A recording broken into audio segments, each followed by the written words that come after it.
Hi guys, welcome back to my channel, and I'm so sorry that this is a very late night unboxing video, but the plants are such that I had to do unboxing very late in the night.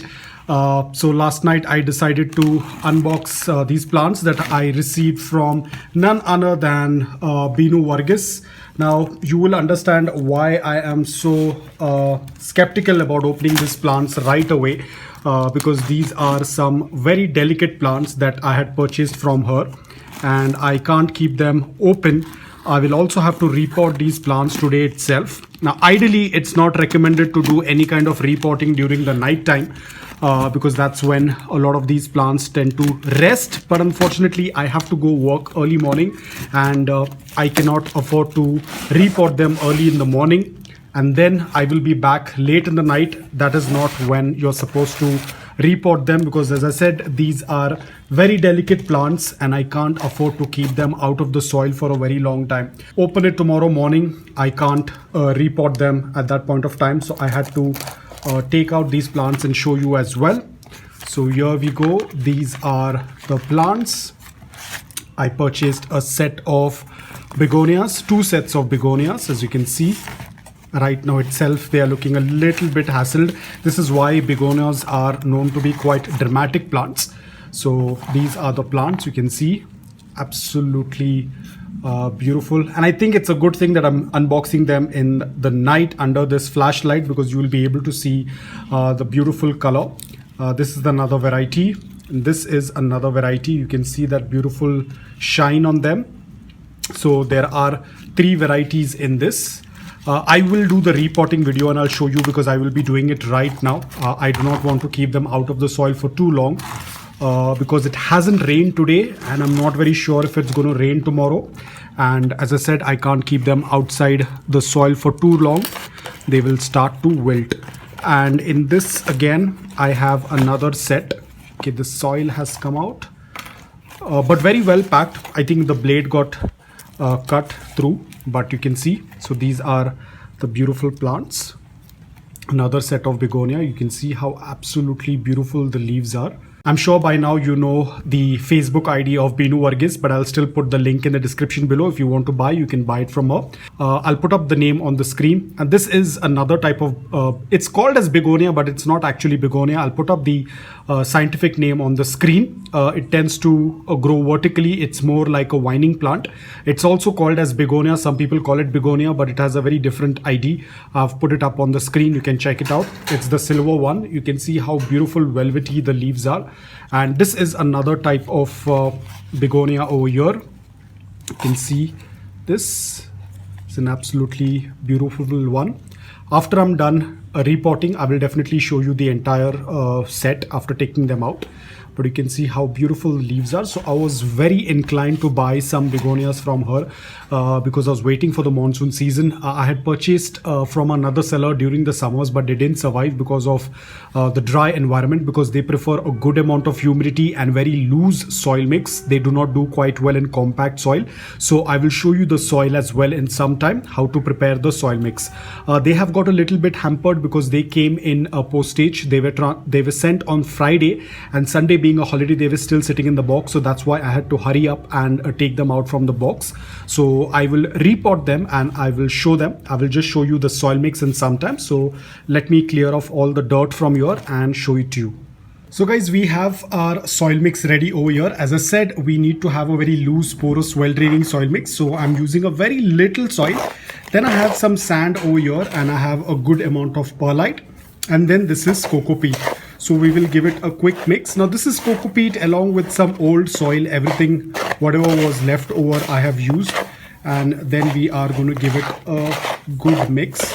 So basically you need coco peat, garden soil, sand and perlite. Perlite, if you're going to use in a large number also, it's okay, because that is going to make the soil mix very loose, porous and airy. You can already see how fluffy my soil mix tends to look like. The whole thing about begonias is that they need a very loose soil mix. So that's why you need to prepare a soil mix like that. Very little garden soil, because again, garden soil is going to give the natural nutrients to it.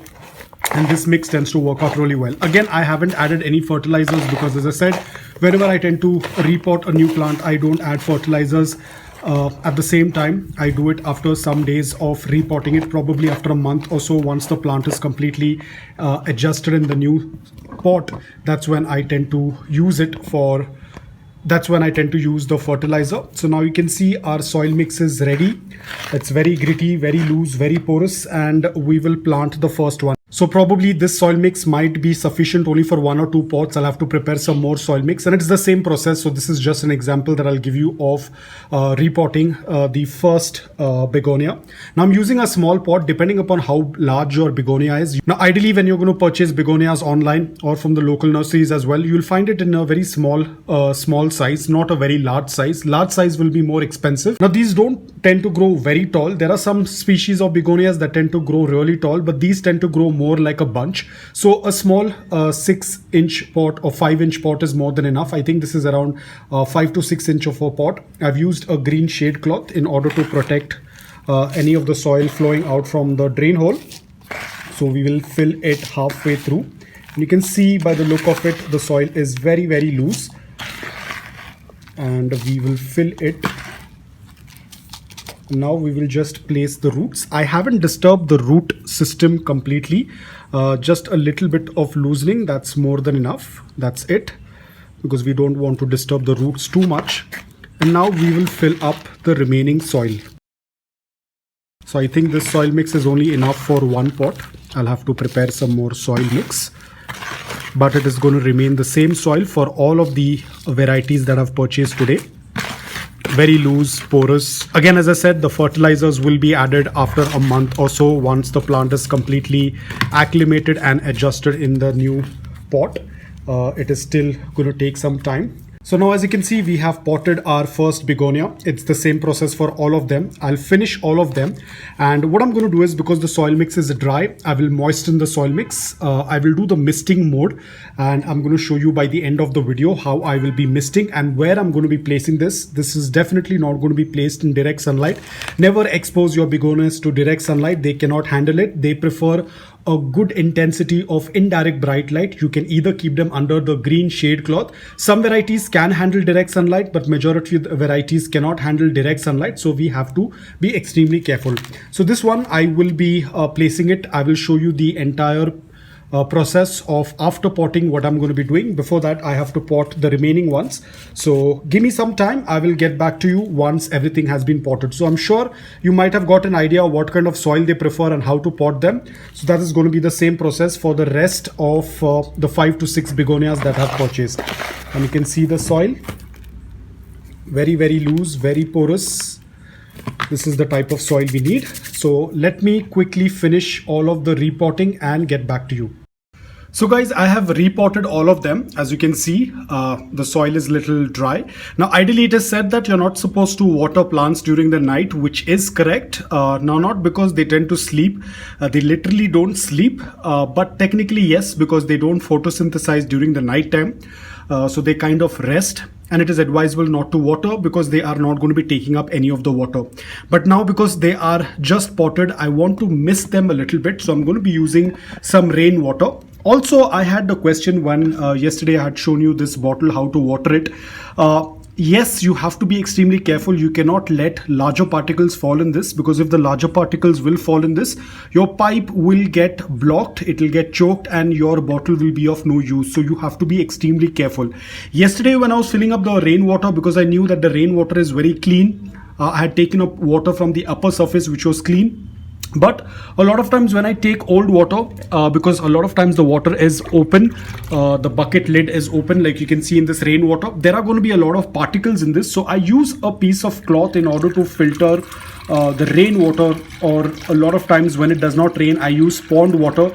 Now, of course, my pond water does have a lot of small particles that can easily damage my misting bottle. Not only this bottle, any kind of spray bottle, any kind of misting bottle, always ensure that you are filtering the water. I tend to use this cloth because this tends to filter out all of the dirt, all of the particles that can otherwise kind of damage my misting bottle. So I use this piece of cloth. You can see how many times it has been used. It's completely lost the color, and all the dark portion that you can see is basically the debris that I've got collected in this cloth. So it has this nozzle wherein I keep this funnel, and over this funnel I put this piece of cloth in order to filter out any kind of dirt that can enter in this, any large particles, and that can basically block my misting bottle and it can damage my misting bottle, because I did have a comment that someone choked the misting bottle and now it's not working. That's exactly what happens with these bottles. So you have to be extremely careful that you don't let any particles come in this, otherwise that is going to block. Not over here, probably inside the bottle itself it will block with those particles, so we have to be extremely careful. Now I will quickly do a slight misting on all of these plants. As you can see, a very light mist, so that at least the upper layer of soil is kind of moist. Any which ways, during the night time the humidity is quite high, so I don't have to be worried. Now tomorrow before I leave for work, I will definitely do a complete watering. Right now I will just mist the upper layer of plants, because I do not want to do a complete watering right now during the night time, but I'll just do a very slight mist and I will leave them to rest. And tomorrow morning before leaving to work, I'll do a complete watering until the water starts passing through the drain hole. Now for this variety in particular, I am very skeptical, because as I said earlier, my environment was very dry during the summers and I had purchased this plant, and unfortunately the plant had not done quite well. So I didn't want to take a chance of keeping it out of the soil for a very long time. I'm not very sure if it's going to rain tomorrow. So again, if the environment is going to be dry, that will again damage the plant. You can already see they're starting to turn a little bit droopy. So I had to repot them and do a little bit of misting. I think this is going to take care for the night. Tomorrow morning, any which ways, I will do a watering. So guys, that's all about it. I hope that this video was helpful to you. If it was, please hit the like button. And if you're new to my channel, please consider subscribing to it. Until then, take care, stay safe and keep propagating.